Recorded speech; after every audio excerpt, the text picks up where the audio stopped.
Hola, buenos días. Este sería el último video de la unidad en la que estamos actualmente y vamos a ver el tema de estimadores sin sesgados de varianza mínima. Pero para esto vamos a tener la siguiente agenda. Vamos a terminar de definir unos puntos acerca de estadísticos suficientes, que es la parte de suficiencia conjunta, la familia exponencial y estadísticos suficientes minimales. Y de ahí nos vamos a pasar al teorema de Rao-Blackwell, que nos va a ayudar ya a definir estimadores insesgados de varianza mínima con base en estadísticos suficientes. Entonces vamos a empezar. La clase pasada vimos cómo obtener un estadístico suficiente para la estimación de un parámetro desconocido θ. Sin embargo, nosotros podemos tener distribuciones con dos parámetros desconocidos, como por ejemplo la distribución normal. Entonces, el criterio de factorización que vimos en la clase pasada también es posible emplearlo para hallar estadísticos que sean conjuntamente suficientes para parámetros desconocidos de cierta distribución. En este caso, tendríamos que descomponer la función de verosimilitud de la siguiente forma. Es decir, la forma en la que lo descomponíamos la clase pasada era en una función g que solo dependía de un estadístico u y de un parámetro θ. Ahora la vamos a descomponer en una función g que depende de dos estadísticos u1, u2 y dos parámetros θ1 y θ2. Y la segunda parte de la función, que era una función que vaya en términos de la muestra, esa permanece igual. Las mismas restricciones se aplican para cada una de las funciones. Entonces, como ejemplo, tenemos una muestra aleatoria de tamaño n de la función densidad normal con media mu y varianza sigma cuadrada, ambas desconocidas. Se nos pide hallar estadísticos conjuntamente suficientes para mu y sigma cuadrada. Entonces, la función de verosimilitud para esta muestra aleatoria va a estar dada por esta productoria de aquí. Es decir, sería la función de densidad de la normal multiplicada n veces a sí misma, donde cada una corresponde a cada una de las yi's de la muestra aleatoria. Entonces, nosotros podemos descomponer o, bueno, aplicar esta productoria para agrupar los siguientes términos. Por un lado, nos quedaría 1 entre 2pi a la n entre 2 por sigma a la n. Y dentro de la exponencial nos quedaría esta sumatoria por cada una de las yi's que nosotros estamos contemplando. Ahora, dentro de la sumatoria nosotros podemos aplicar el binomio al cuadrado en la parte de arriba y aplicando álgebra pudiésemos llegar a esta expresión que podemos ver aquí. Entonces, ahí ya podríamos definir dos funciones. La primera sería la función g, que dependería del estadístico u1 y del estadístico u2, de mu y de sigma cuadrada, que sería exactamente la función que nosotros acabamos de ver. Y la que depende de la muestra, pues en este caso también estaríamos definiéndola como h de y1, y2 hasta yn igual a 1. Ahora bien, esta función de aquí ya vimos que tiene que depender de estos cuatro estadísticos. Eh, entonces, ya vemos que directamente depende de sigma cuadrada y depende de mu. Pero tenemos estas sumatorias aquí y ya sabemos que un estadístico es una regla que va a depender de la muestra aleatoria que nosotros estamos tomando. Por lo consiguiente, podemos tomar cada una de estas sumatorias como estadísticos suficientes. Es decir, podemos definir que U1 va a ser la sumatoria de y igual a 1 hasta y U2 va a ser la sumatoria de y cuadrada desde igual a 1 hasta n.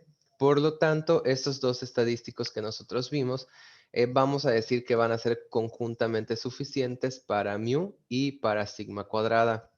Entonces, si tuviésemos otras distribuciones que también dependen de dos o más parámetros, igual pudiésemos hallar estadísticos que sean conjuntamente suficientes para esos parámetros desconocidos.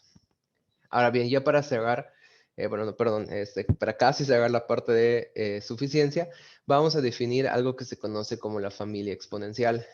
Eh, una familia de distribuciones de probabilidad va a ser llamada familia exponencial si su función de densidad, que depende de un vector de parámetros que podemos expresar como θ1, θ2 hasta θk, puede ser expresada como esta función que nosotros vemos aquí. Es decir, vamos a tener la densidad y la densidad la podremos expresar en términos de una función a que va a depender de dos parámetros, una función b que va a depender de x, que tiene que ser mayor o igual a 0, por la exponencial de esta sumatoria de i igual a 1 hasta k, donde esta sumatoria va a ir en función de los parámetros. Es decir, si tenemos 2 parámetros, entonces van a haber 2 sumandos. Si tenemos 3 parámetros, van a haber 3 sumandos.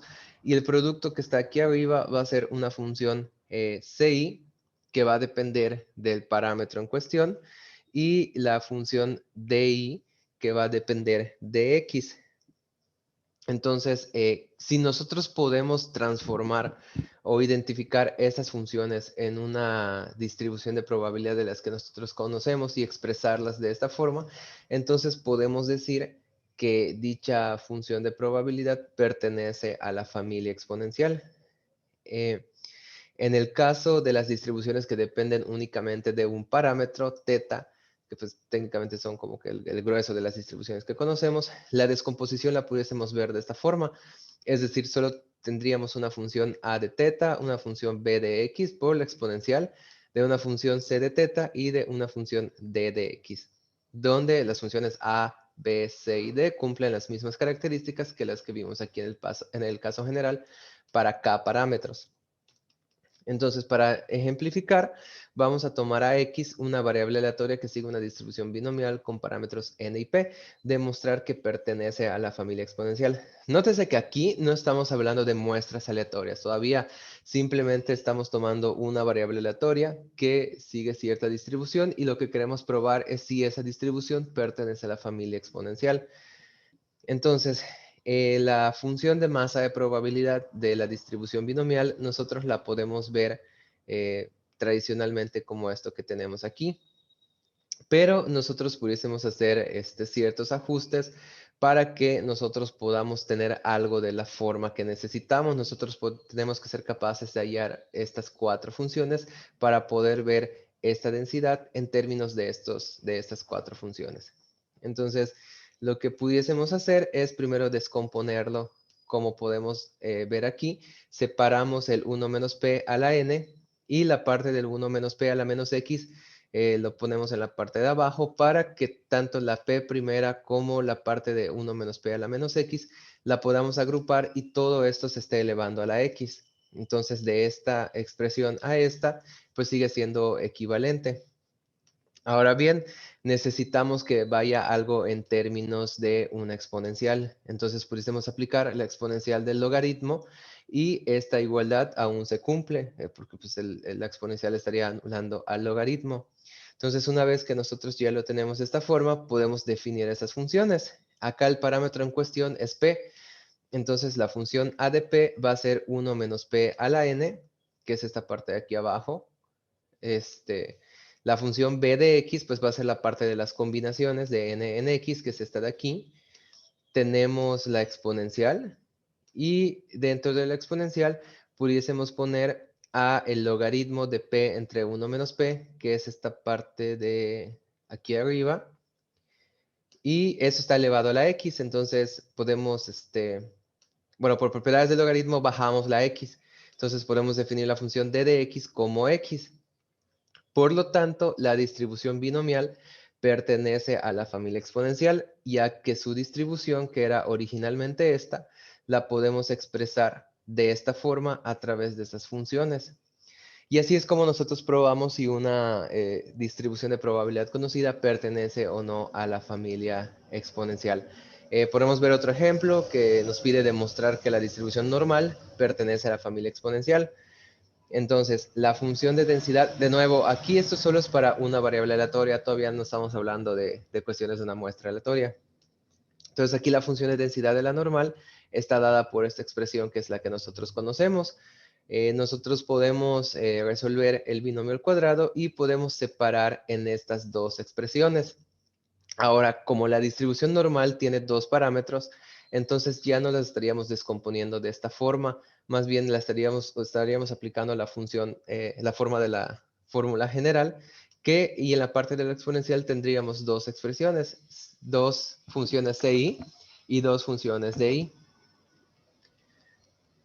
Entonces, regresándome aquí, nosotros podemos separar a la función, la parte de la exponencial. Una vez que aplicamos el binomio y separamos los términos, podemos verla de esta forma. Entonces, podemos hacer las funciones A que van a ir en términos de mu y de sigma, que sea esta parte de aquí, o bien que es esta parte de aquí. La función b de x pues va a ser 1. Esto es muy útil cuando estamos haciendo estas cosas de factorizar. Y aquí ya definiríamos las dos funciones. La función C1 que va a ir en términos de mu y de sigma cuadrada sería 1 entre sigma cuadrada, que sería como que la partecita de aquí. Y luego la función D1 que va a multiplicar a esto, pues sería el menos x cuadrada entre 2, para que cuando se multiplique esta con esta, nos quede este término. Y luego podemos definir la función C2, que va a ir en términos de mu y de sigma, como mu entre sigma cuadrada, y luego la función D2 como x, de tal forma que cuando multipliquemos C2 por D2, pues obtendríamos esta expresión de aquí. Y entonces, como ya encontramos estas funciones tales que las podemos ver como tal que la densidad la podemos ver expresada como en términos de dichas funciones, entonces podemos concluir con que la distribución normal pertenece a la familia exponencial. Entonces, ¿cuál es el porqué de la familia exponencial? Porque va a haber un teorema que nos va a decir que si nosotros tenemos una muestra aleatoria de tamaño n, de x1, x2 hasta xn, de variables aleatorias que son, bueno, al ser una muestra aleatoria, se cumple que son independientes e idénticamente distribuidas. Entonces, lo que nos dice este teorema es que si la distribución de donde provienen pertenece a la familia exponencial de un parámetro, es decir, que su densidad la podemos expresar de esta forma, entonces la función d de xy va a ser un estadístico suficiente para teta. Y vamos a ver un ejemplo. En la clase pasada nosotros vimos que si X se distribuye binomial NP, entonces, ahorita acabamos de ver que si X se distribuye binomial NP, entonces su descomposición de la función de X sería igual a X, donde X pues sería la sumatoria de las X's, como son valores dicotómicos, pues son ceros y unos. Entonces, para una muestra aleatoria tendríamos ya la sumatoria de las Ds de x's, porque pues tendríamos ya x1, x2, xn, ya no sería una función de y, sino que serían varias funciones de y. Y esto sería igual a la sumatoria de las x's. Y esto ya nos demuestra que la sumatoria de x's es un estadístico suficiente, gracias al teorema que acabamos de ver. Y si nosotros recordamos la clase pasada, en uno de los ejemplos justamente probamos que la sumatoria de XY era un estadístico suficiente para P. Eso lo vimos a través del teorema de factorización, y ahorita lo único que estamos haciendo es que estamos aplicando el hecho de que la binomial pertenece a la familia exponencial para ver que esa misma función de XY, que es igual a la sumatoria de XY, pues es en efecto un estadístico suficiente para P. Y pues bueno, eso es de utilidad porque vamos a tener ahí ciertas distribuciones que van a pertenecer a la familia exponencial. Entonces, cuando estemos estimando parámetros, pues ya sabemos que podemos obtener a través de su descomposición estadísticos suficientes para dicho parámetro. Ahora bien, ya para la parte final de estadísticos suficientes, vamos a ver estadísticos suficientes minimales. Entonces, un conjunto de estadísticos conjuntamente suficientes es definido como conjuntamente suficiente minimal si y solo si cualquier otro conjunto de estadísticos suficientes son funciones de estos estadísticos. Esto es, los estadísticos suficientes minimales es la forma más simple de expresar la muestra en un estadístico suficiente. O sea, el estadístico suficiente minimal va a ser aquel estadístico que nos permita expresar la información contenida en la muestra aleatoria de forma más fácil. Entonces, nosotros podemos hallar estos estadísticos suficientes minimales a través de la función de verosimilitud. Ya sabemos que la función de verosimilitud va a ir en términos de la muestra obtenida. Entonces, en este sentido, va a adoptar diferentes valores dependiendo de la muestra que tomemos. O sea, si nosotros tomamos una muestra primero y calculamos la función de verosimilitud, pues va a tener ciertos valores. Si tomamos una muestra que no coincide con la anterior, entonces la función de verosimilitud cambia ajustada a esos valores, y así sucesivamente para las posibles muestras que nosotros podamos tomar. Entonces, un método para identificar un estadístico suficiente minimal es el método creado por Lyman y Scheffé. Este método lo que hace es que emplea la razón de las verosimilitudes evaluadas en dos muestras observadas diferentes. Es decir, vamos a suponer que sacamos una muestra que va desde YI hasta YN y luego vamos a sacar otra muestra que va desde XY hasta XN. Realmente las dos vienen de la misma población, pero estamos utilizando X y Y para distinguir a una muestra de otra, o sea, para indicar que son muestras diferentes. Entonces, la función o el cociente de las funciones de verosimilitudes quedaría expresada de esta forma. Pues en la parte de arriba tendríamos la productoria de las funciones de densidades evaluadas en la muestra YI, que es la primera muestra, y en la parte de abajo la productoria de las densidades evaluadas en XY, que es la segunda muestra. Entonces, lo que nos dice este método es que nosotros vamos, bueno, la mayoría de las veces vamos a poder encontrar una función G que vaya en términos de la muestra que nosotros estamos tomando, de tal forma que esta razón que nosotros vamos a tener aquí no va a depender del parámetro teta, si y solo si esa función g que nosotros encontremos sea la misma evaluada en la muestra 1 que la evaluada en la muestra 2. Entonces, si es posible hallar dicha función, entonces esa función que va a ir en términos de una muestra aleatoria general va a ser un estadístico suficiente minimal para teta. Entonces vamos a ver un ejemplo. Supongamos que tenemos una muestra aleatoria de tamaño n con distribución Bernoulli P, donde el parámetro P es desconocido. Entonces nos pide determinar un estadístico suficiente minimal para P. Vamos a ver la solución y lo primero que tendríamos que hacer es hallar la razón de las verosimilitudes. Es decir, vamos a suponer que tomamos una muestra de Y1 hasta Yn y esta es la verosimilitud. Luego tomamos una muestra diferente desde X1 hasta Xn y esta es la verosimilitud. Entonces tendríamos esta razón de verosimilitudes. Aplicando la productoria, nosotros la podemos ver como la probabilidad, bueno, el parámetro P a la sumatoria de las Y's por 1 menos P a la N menos la sumatoria de las Y's. Ay, perdón, acabo de ver que aquí, bueno, aquí está bien, debería ser YI, aquí debería ser YI y estos de abajo deberían ser de las X, pero me fui con la finta, les puse las Y's también. Entonces, estos se los corrijo, ahorita se los actualizo. Y la parte de abajo pues sería lo mismo, solo que en términos de las X. Entonces aquí ya pudiésemos agrupar de tal forma, o sea, podemos jugar con los exponentes para que nosotros tengamos este cociente de P entre 1 menos P a la sumatoria de las X's menos la sumatoria de las Y's. Entonces lo que queremos hacer es que este resultado, que es la razón de las verosimilitudes, no dependa del parámetro P. Y la única forma en la que nosotros pudiésemos conseguir que esto no dependa de P es si el exponente fuese 0, porque si elevamos todo esto a la 0, entonces la función de verosimilitud sería 1 y ya no dependería de P. Entonces, para que esto se vuelva 0, nosotros necesitaríamos que se cumpla que la sumatoria de x's menos la sumatoria de las y''s sea igual a 0, para que tengamos el 0 aquí en la parte de arriba. Y esto implicaría que la sumatoria de las x's va a ser igual a la sumatoria de las y''s, que es la condición que nosotros necesitábamos. Entonces, por el método de Lyman y Scheffé, vamos a tener que la sumatoria de x's es un estadístico suficiente minimal para P. Es decir, ya probamos la clase pasada que era un estadístico suficiente y lo que acabamos de hacer ahorita con este método es que acabamos de probar que aparte de que es un estadístico suficiente, pues es un estadístico suficiente minimal para P. O sea, la sumatoria de las x's va a ser la forma más fácil en la que nosotros vamos a poder resumir toda la información de la muestra. Y pues esto ya, con eso estamos terminando la parte de estadísticos suficientes. Se puede observar como resultado que generalmente los estadísticos obtenidos por el teorema de factorización son los mismos que los estadísticos obtenidos por el método de Lyman y Scheffé.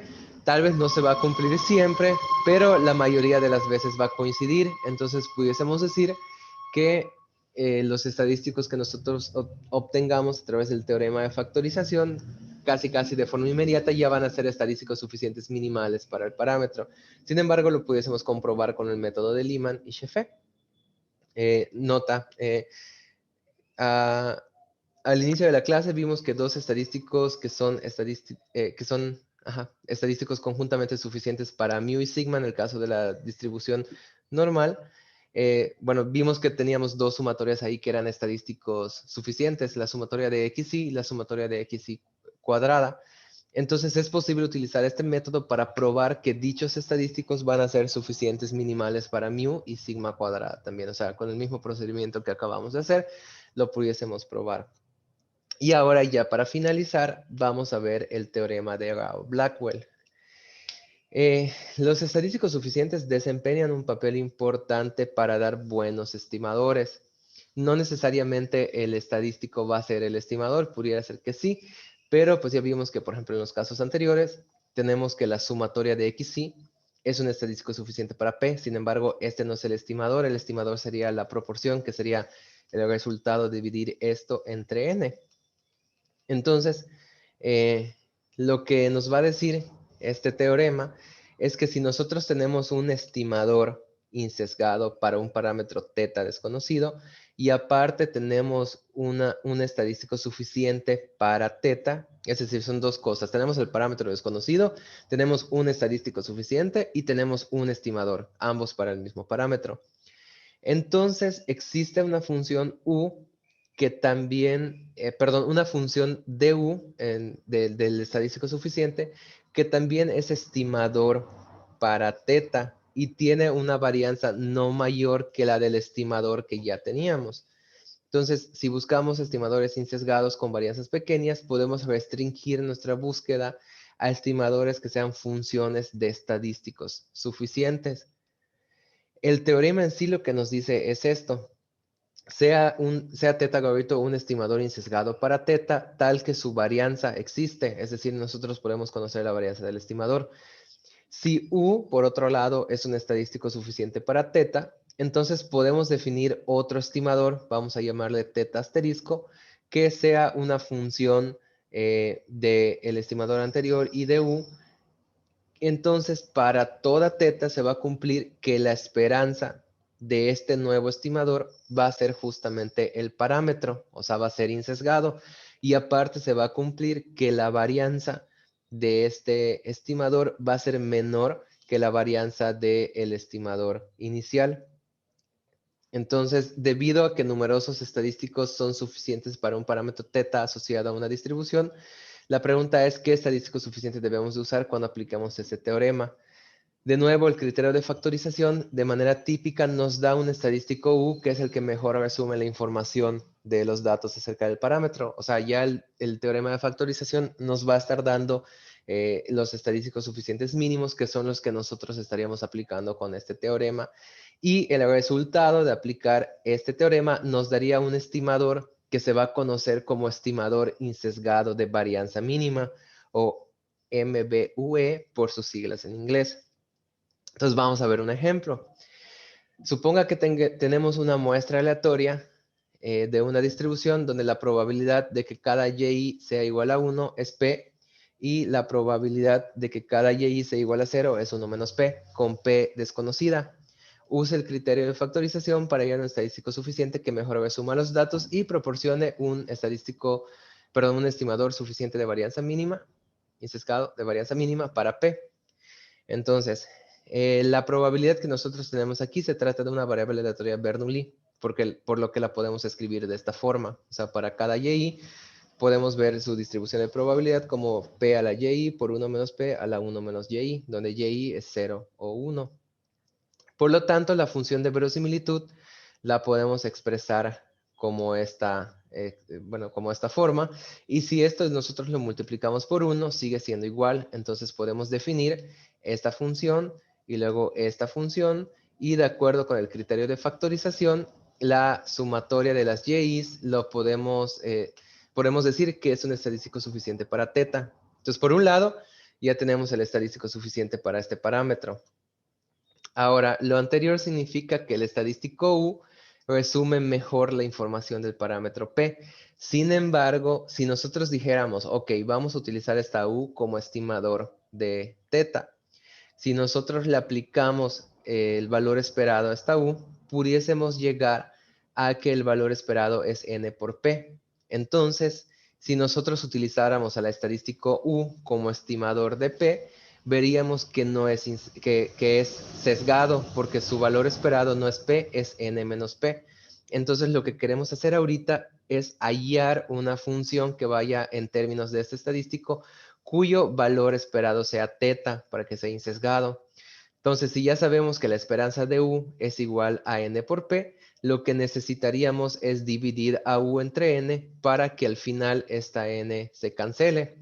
Entonces, si definimos a un nuevo estimador, vamos a ponerle teta gorrito asterisco, como U entre N, es decir, el estadístico entre N, como esto ya sería una función de U, y ya tendríamos que la esperanza de este estadístico sería justamente P. Y como U va en términos de, bueno, como este nuevo estimador va en términos del estadístico suficiente, también por propiedades y por fórmulas ya sabemos que este nuevo estimador, o sea, por la forma que tiene que estamos viendo, es igual a la media muestral.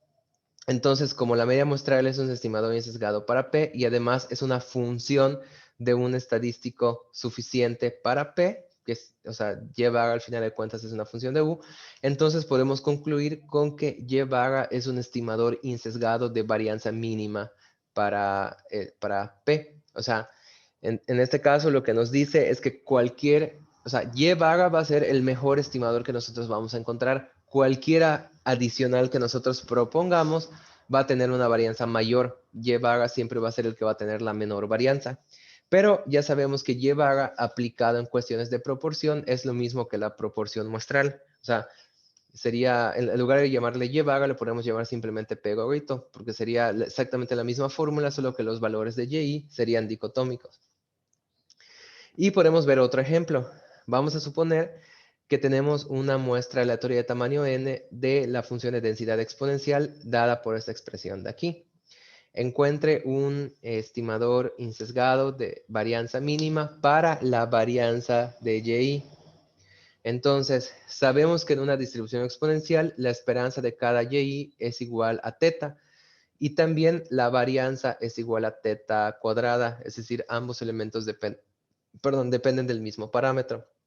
Entonces, si nosotros aplicamos el criterio de factorización, podemos llegar a que la sumatoria de y es el mejor estadístico suficiente para teta, es decir, la sumatoria de y sería el estadístico suficiente minimal para teta. Y de hecho, pudiésemos probar que la media muestral es el estimador insesgado de varianza mínima para teta, pero ahorita nosotros estamos interesados en un estimador para la varianza, no en un estimador para la media. Entonces, nosotros intuitivamente podemos decir que si la media es teta y la varianza es teta cuadrada y la media muestral es estimador de teta, entonces la media muestral al cuadrado sería un estimador de teta. Pero si nosotros calculamos la esperanza de x cuadrada, pudiésemos llegar a esta expresión que nosotros tenemos aquí. Por lo tanto, y cuadrada en efecto sí va a ser un estimador de teta cuadrada, sin embargo está sesgado porque la esperanza de y cuadrada no nos está dando teta cuadrada, nos está dando n más 1 entre n por teta cuadrada. Entonces aquí nosotros tendríamos que aplicar una transformación para que nosotros hallemos el estimador insesgado de varianza mínima. Entonces lo que haríamos es simplemente invertir, o el nuevo estimador sería la inversa de esto que tenemos aquí, multiplicado por la media muestral. O sea, n entre n más 1 por y cuadrada sería el estimador insesgado de varianza mínima para teta cuadrada, porque es un estimador insesgado para teta. Y además es una función de un estadístico suficiente. El estadístico suficiente que ya habíamos dicho que es el que vamos a elegir para teta, es la sumatoria de las y's, que está implícito en la fórmula de la media muestral. Entonces, al nosotros postular esta transformación de este estadístico suficiente, como estimador, si le calculamos la esperanza a este estimador, ya nos quedaría simplemente teta cuadrada y eso ya lo haría insesgado. Entonces, ningún otro estimador tendrá una varianza menor que este, por lo tanto, este sería el estimador insesgado de varianza mínima para teta cuadrada. Y así es como nosotros estaríamos aplicando el teorema de Arrow-Blackwell con estadísticos suficientes para hallar estos estimadores insesgados de varianza mínima. O sea, técnicamente lo que tenemos que hacer es definir el estadístico suficiente minimal para el parámetro, le calculamos su esperanza como si quisiéramos postularlo como estimador y vamos a ver que es sesgado. Entonces aplicaríamos una transformación de tal forma que cuando le calculemos la esperanza nos quede que es insesgado y esa transformación que nosotros le hagamos va a ser ya el estimador insesgado de varianza mínima.